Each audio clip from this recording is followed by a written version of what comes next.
में, और जो लगातार लोगों को यातायात नियमों के प्रति जागरूक भी कर रही है, और जो लोग उसका उल्लंघन कर रहे हैं उनके विरुद्ध हम लोगों को छोटा से अधिक सवारियाँ लाभ रखती हैं उन पर 9 बरस की कार्रवाई की गई है, और बिना हेलमेट या फिसलिंग या बाइक के तमाम जो वाहन आ रहे हैं उन पर नियमानुसार कार्रवाई की गई है।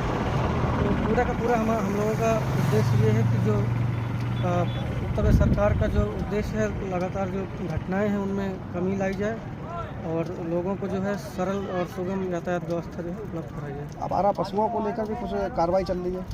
जी बिल्कुल, अभी हमारी जिला सड़क सुरक्षा समिति की बैठक पिछले दिनों हुई थी, उसमें निर्णय लिया गया था जो है कि पशुपालन विभाग की टीम और खंड विभाग की टीम जो हमारी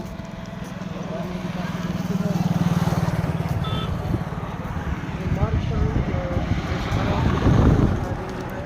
कई बार घटना कारण बनते हैं तो उनको